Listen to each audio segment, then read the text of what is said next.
radiovostok.ch. On passe à l'ouest, 17h30. Aujourd'hui, on va parler bande dessinée, musique électronique avec un grand monsieur David Blott. Monsieur David Blott était l'un des 3 initiateurs des mythiques soirées Respect à Paris. C'est tout début de la musique électronique, c'est les années 90, 2000, on va dire.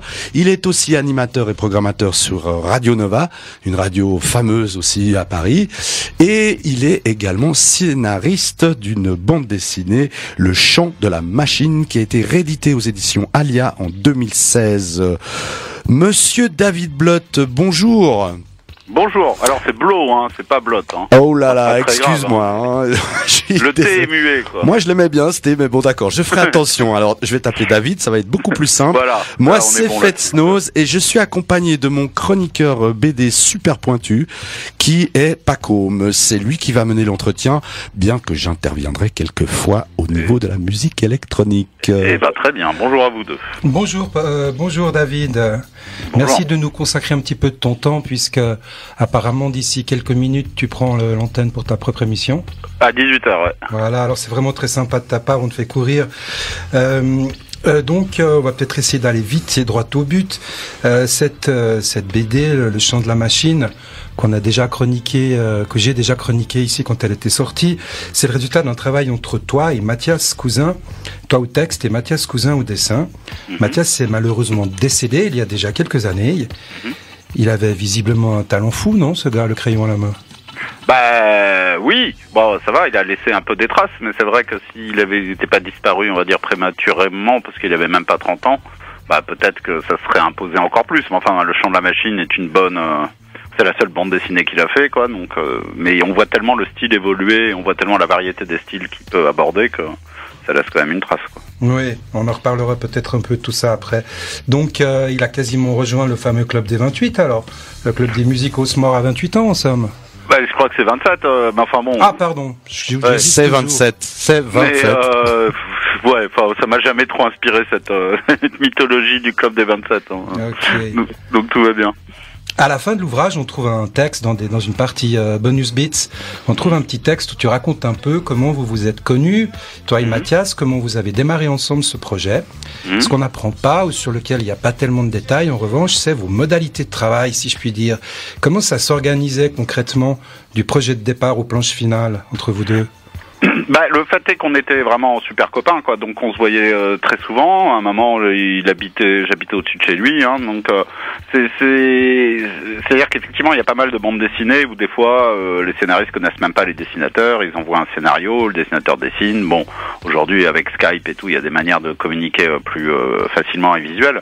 Mais des fois, il y a peu d'interaction entre le dessinateur et le scénariste. Bon, là, c'était pas du tout le cas. On était tout le temps en interaction, enfin, que ce soit d'ailleurs pour aller faire la fête, voir des copains ou pour travailler la bande dessinée. Hein. Donc tout ça, c'était un mélange, vraiment un mélange. Après, bon, en bande dessinée, en règle générale, enfin, sauf si le scénariste est vraiment très affirmé, le dessinateur débutant, mais souvent, le dessinateur a quand même le dernier mot. Hein. Donc c'est quand même lui qui dessine et qui applique. Alors après, des fois, il était en roue libre sur certains passages. Soit ça m'allait et on retravaillait un peu des choses ensemble. Enfin voilà, il y avait de la même manière que chaque chapitre est très différent l'un de l'autre dans son traitement graphique et des fois même dans sa manière. Des fois c'est très documentaire, des fois c'est très fiction, des fois c'est très, il y a beaucoup de textes, des fois il y en a peu, etc., etc. Et ben notre manière de bosser était pas hyper réfléchie à l'avance et elle était assez instinctive. Très bien. C'est lui le chef, donc. Non, c'est pas lui le chef, non, on va pas même pas aller jusque là, mais non, oui, mais un petit peu, vraiment, c'est normal, hein, c'est un peu comme, on va dire, c'est un peu comme, je sais pas, un acteur, c'est pas ça exactement, mais mettons ça, le réalisateur, il peut donner toutes les instructions qu'il veut, à un moment, c'est quand même l'acteur qui donnera cher, quoi. Bon, on peut dire scénariste, dessinateur, il y a un peu de ça aussi, quoi. Il y a beaucoup d'interviews dans ce livre d'acteurs de la scène disco, house, etc. Vous avez travaillé sur des archives, vous avez quand même pas pu interviewer vous-même tous ces gens-là, ou bien? Non, on a travaillé énormément sur des archives. On n'a pas fait des entretiens au long cours pour la bande dessinée, on en a pas fait beaucoup, on en a fait assez peu. Il y en a un qui est repris un peu in extenso dans le bouquin, c'est Didier Lestrade, qui est toujours d'ailleurs un journaliste house, qui nous raconte le Palace et toutes ces choses-là. On avait rencontré aussi assez longuement le père de Thomas Bangalter des Daft Punk, Daniel Vanguard, qui était un gros producteur disco, mais il nous a raconté des choses qu'on a mis distillées dans la bande dessinée, mais qu'on n'a pas repris tel quel les propos qu'il disait. Et après, non, c'est des bouts d'archives. En fait, c'est un peu troublant d'ailleurs, c'est qu'aujourd'hui, il y a plein de choses, je sais pas du tout où on les a sorties. J'en ai plus souvenir, puisque c'était il y a 20 ans. Donc, il y a des bouts de choses, je fais confiance à l'homme que j'étais, à l'intégrité que j'avais il y a 20 ans, mais moi, je sais plus très bien d'où ça vient, quoi. Mais il faut mieux ranger tes fichiers, David, ça va pas tout ça. Eh ouais. Alors, on va juste quand même expliquer pour nos auditeurs que le Chant de la Machine, donc ce livre consacré à un peu une historique des diverses musiques. Cette BD, non? Pardon, oui, cette BD. Consacré donc aux différentes musiques un peu électroniques de dance floor et leur historique, est un peu comme une fusée. Il y a 2 étages. Il y a une première partie constituée de 6 chapitres qui est parue en 2000. Elle est en noir et blanc. Et en fait assez classique dans sa forme. Et puis il y a une deuxième partie de 4 chapitres supplémentaires qui sont sortis 2 ans plus tard. Et là, pour le dessin comme pour les angles narratifs, Mathias et toi, vous explosez le cadre et vous partez dans les décors avec un talent incroyable. Alors, qu'est-ce qui s'est passé entre le volume 1 et le volume 2 du Chant de la Machine pour en arriver là? Le volume 1, c'était une première bande dessinée, donc tu t'appliques, tu essayes de faire des choses, parce qu'on était plus en confiance sur le volume 2. Ce qui s'est passé aussi, c'est que le volume 1, on a dû commencer à le faire genre en 98, et c'est sorti en 2000. Donc il s'est passé du temps, j'ai envie de dire, entre 3-4 ans entre les deux, même si quand tu vois imprimer 2000-2002, ça donne l'impression de 2 ans, mais c'est pas exactement comme ça que ça s'est passé. Après aussi, je pense peut-être un peu le vécu de chacun. On était plus naïf et jeune quand on a fait le premier volume, donc on avait entre 25 et 30 ans dans les années 90, et on avait plus de bouteilles, et moi j'avais dépassé la trentaine, lui il approchait la trentaine, donc on était peut-être un petit peu plus je sais pas, les auditeurs le savent pas, mais Mathias s'est suicidé, hein, donc il est pas mort d'une mort naturelle, hein, donc il y a eu quand même un état un peu dépressif, on va dire aussi là-dedans. Donc je sais pas, peut-être mais moi je trouve que ça correspond bien de toute façon à l'esprit du bouquin. Disons que le premier est plus naïf et le deuxième l'est moins. Il y a aussi un autre truc qui est important, c'est que le premier volume raconte des choses qu'on n'a pas vécues parce qu'on était trop jeunes, donc on raconte les années 70, 80, le début des années 90, 70, 80 essentiellement. Et le volume 2 commence dans les rêves, et les rêves, Mathias et moi, on y allait, les premiers rêves en France, les fameuses rêves Age au fort de Champigny, des choses comme ça, qu'on marquait tous les gens qui étaient là-bas et qui étaient vraiment les premiers rêves françaises. On y était, nous. Donc le premier volume, on est plus dans l'hommage et le respect, et on est plus avec des personnages qui ont vraiment existé, alors que le volume 2, on n'avait pas envie de raconter, même si on les connaissait, on n'avait pas envie de raconter les Daft Punk qu'on adore, hein, mais on voulait plus imaginer des personnages. Donc le deuxième volume est plus des créations de personnages qui représentent les choses qu'on a vécues. Ok, je vais vous interrompre un peu, les deux, c'est passionnant, hein, votre histoire, mais on va se faire une petite pause musicale, je vous propose ça. Arnold Jarvis, Take Some Time Out, et c'est un Paradise Ballroom mix. Et j'aimerais que David, tu m'expliques après le morceau, après la pause, qu'est-ce que ça évoque pour toi, ce titre. Écoutons tout de suite Arnold Jarvis, Take Some Time Out.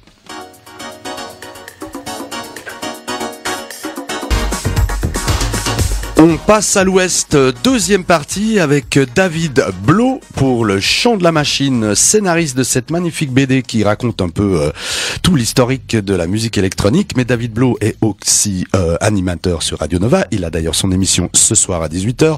Ne l'écoutez pas puisque vous écoutez La Quotidienne. Avec Internet, ils peuvent tout faire. Hein, ah ouais. Et oui, maintenant on peut tout faire. Donc voilà, on vient d'écouter Arnold Jarvis. Ça te parle, ça? Ouais, oui, clairement, parce que moi, c'était extrait d'une compilation à l'époque de Garage Sound of Deepest New York, je crois, et que j'avais dû acheter en 89 ou 90, donc j'avais 18-19 ans, et donc c'était le début un peu des rêves et tout, mais on a eu en Europe, on avait une vision des rêves très techno, et une compilation comme ça m'a permis de découvrir peut-être ce qui m'a le plus intéressé dans cette musique, c'est-à-dire tout ce qu'on appelle le garage, alors pas le garage rock, mais le garage. qui vient du club le Paradise Garage dont on parle longuement dans la bande dessinée, la deep house, la vraie deep house, parce que maintenant c'est un terme qui est très galvaudé mais qui à la base est quelque chose de très new-yorkais, Chicago, quelque chose de très soul. En fait, c'est de la soul musique moderne. Et pas forcément, la techno est plus proche de la new wave européenne, et la house, la bonne house, hein, pas la house commerciale, elle est plus proche de la soul. Donc là, Arnold Jarvis, c'est clairement un morceau de soul, quoi. Alors, restons un petit peu dans la musique. Après, je vous redonne la parole pour que vous puissiez causer bande dessinée. Mais moi, j'avais une petite question. Parce que la semaine passée, c'était la journée des femmes. J'ai reçu des charmantes personnes qui sont bien impliquées en tant que femmes dans la musique électronique. Et on a eu des débats très, très intéressants. Alors, ma question, comme tu es quand même un spécialiste, hein, tu étais journaliste spécialisé, tu es à l'origine de ces fameuses soirées Respect, qui étaient quand même les toutes premières soirées à Paris de la musique électronique, si je puis dire, dans des clubs. On n'était pas les premières soirées de musique électronique. Hein. Non, pas les premières, mais disons que c'était quand même assez renommé. J'aimerais avoir ton point de vue. Comment les femmes ont fait leur place dans la musique électronique, et est-ce qu'elles ont vraiment fait leur place? Parce que ce qu'elle me disait, c'est qu'il faut forcer la porte des garçons. Quel est ton point de vue là-dessus? Qu'elles ont raison, mais je pense pas que ça soit très différent dans la musique électronique que dans pas mal de domaines artistiques ou partout dans la société d'ailleurs. Bon, la place des femmes est quand même plus importante aujourd'hui qu'elle l'était au début. Bon, c'est vrai que après on peut pas refaire l'histoire. C'est vrai que on allait dans des magasins de disques qui vendaient des magasins pointus de techno et de house. Il y avait très peu de filles qui allaient, hein, donc j'ai pas vraiment de point de vue de l'expliquer, mais je trouve ça bien que ça soit ouvert, oui, clairement. Est-ce que tu estimes que ça a changé maintenant? Oui, quand même, clairement. Il y a des filles vraiment, enfin que ce soit des noms, enfin je sais pas, de Nina Kravitz en France, à Jennifer Cardini, à Chloé. Il y a quand même plein de Paula Temple, à Clara 3000. Enfin, je cite des gens internationaux et des gens français. Il y a quand même vraiment maintenant des filles importantes. On peut faire un line-up aujourd'hui avec que des filles sans préciser spécial filles, quoi.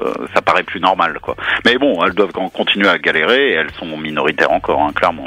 Eh bien, merci David. Je te laisse de nouveau avec Pacôme qui va rediscuter un petit peu bande dessinée car c'est son domaine et il est excellent pour ça. Avec plaisir. Mais merci beaucoup, mon cher Fesnoz. Je voulais juste tout d'abord préciser une petite chose par rapport à ce morceau qu'on a entendu, c'est que dans cet ouvrage, dans ton ouvrage et celui de Mathias, il y a des playlists. Il est donc séparé en différents chapitres qui ont en général des thèmes qui leur sont propres. Et au début de chaque chapitre, on a des playlists. Donc le morceau là était extrait de la playlist d'un des chapitres. Je connaissais pas. Je te remercie de m'avoir permis de découvrir ça. Il y a des disques non qui ont été édités, je crois. On avait fait, oui, mais c'était à l'occasion de la première édition, parce que là on parle d'une édition définitive qui est sortie chez Alia, qui est un super éditeur, celle dont vous parlez, mais c'est vrai que les premières éditions, c'était donc en 2000 et 2002 chez Delcourt en France, et à l'époque en 2000 pour la première compilation, pour le premier volume, on avait fait une compilation avec le label Source, qui était une sous-division de Virgin, enfin plus indépendant, c'était eux qui étaient à la base de R et des gens comme ça, et on avait fait une compilation avec quelques petits classiques qu'on avait mis, donc je crois que c'est un peu collector maintenant parce qu'il y a une pochette dessinée, enfin voilà, le vinyle est un peu collector. Voilà, j'allais te demander si on le trouvait encore, je crois que tu viens de répondre. Hein. Bah, on le trouve, mais il faut peut-être pas d'argent, non, je sais pas. Faut le chercher, oui, quoi. Je pense que si on va sur eBay ou des choses comme ça, on doit le trouver, Discogs ou eBay, on doit le trouver, mais. Et dans les magasins de disques, les gars. David, je m'aperçois avec un petit frisson d'horreur qu'il est l'heure où on doit déjà se quitter puisque... Je peux rester quelques instants si vous voulez, mais sinon... Parce que bon, moi je renonce juste à une petite trentaine ou cinquantaine de questions, je sais pas exactement. Mais on va peut-être aller donc à la toute dernière et puis un peu inévitable dans ce genre de situation. D'autres projets littéraires ou de bande dessinée? J'ai fait une autre bande dessinée, mais alors le Chant de la Machine a eu 3 vies. Il y a eu une vie intermédiaire chez un éditeur qui malheureusement a disparu assez vite. Il y a 5-6 ans, on l'avait ressorti, un éditeur qui s'appelait Manolo Sanctis. Et chez eux, j'avais fait une autre bande dessinée qu'on peut trouver aussi chez les soldeurs maintenant, parce que l'éditeur n'existe plus, qui s'appelle Yesterday, aurait dû amener, qui parle aussi de musique, mais de manière très différente. Bon, j'ai toujours des projets de scénario de bande dessinée, j'en ai même plusieurs, pas forcément liés à la musique. Même les autres ne sont pas liés à la musique du tout d'ailleurs. Mais mais il faut que je m'y mette, il faut que je prenne le temps. Bon, c'est vrai que je suis beaucoup pris par la radio actuellement, avec une émission de 3 heures par jour, ça fait... Tiens, ça me rappelle quelqu'un. Voilà, Ouais, c'est dur de dégager d'autres temps, mais allez, sur mes jours un peu plus vieux, je pense que c'est bien évidemment, j'adore la bande dessinée, je suis né avec la bande dessinée, je suis dans la bande dessinée, même si c'est pas mon milieu, je suis fan de bande dessinée, mais je connais pas le milieu de la bande dessinée véritablement, donc voilà. Tu perds rien, c'est tous des connards, hein. Voilà, on va dire comme ça. Je me suis encore fait des amis. Non, bah écoute, moi j'espère qu'on va voir alors d'autres choses sortir de ta plume. Merci encore pour nous avoir laissé ce moment-là. Eh ben avec plaisir. À la sauvette, avant que tu prennes toi ton micro. Excellente émission à toi. Merci. Et puis bonne suite. Et bonne fin d'émission à vous alors. Alors David Blo sur Radio Nova, dis-moi, c'est tous les jours? Ouais, tous les jours de 18h à 21h. 18h, 21h sur Radio Nova, c'est assez pointu, hein. J'ai écouté ça hier soir d'ailleurs, bon podcast, hein, j'ai écouté ça au milieu de la nuit. J'ai passablement apprécié, c'est assez pointu, la musique est excellente. Alors David Blo, Le Chant de la Machine, scénariste, ça a été réédité aux éditions Alia en octobre 2016. Merci à toi d'avoir discuté avec nous. Je crois que Paco m'a encore une toute petite chose à te demander. Non, c'est pas pour David, c'est juste pour dire que je vais rajouter quelque chose à propos d'Alia, si possible avant qu'on passe la musique, comme on s'était pas mis encore d'accord avec les studios, désolé. David, bon vent, merci. Merci beaucoup à vous, à bientôt. À bientôt, et on écoute tout de suite Black. Non, justement, je voulais dire que notre ami David nous a parlé des éditions Alia en disant que c'était des bonnes éditions, pardon, excusez-moi, je bafouille. Juste dire un petit mot quand même, c'est la première bande dessinée qui est éditée chez Alia. Coup de maître de notre ami David Blo et de son regretté compère Mathias Cousin. Éditions Alia qui sont des éditions assez prestigieuses en matière de musique, qui publient des ouvrages pointus sur des musiques populaires, blues, reggae, rockabilly, etc. Dont par exemple le fameusement fameux Please Kill Me, l'histoire non censurée du punk racontée par ses acteurs, qu'il faut à tout prix offrir chaque année à la fête des mères. Et donc ils ont fait leur place dans cette maison-là avec une BD, encore un sacré coup de chapeau à lui tirer.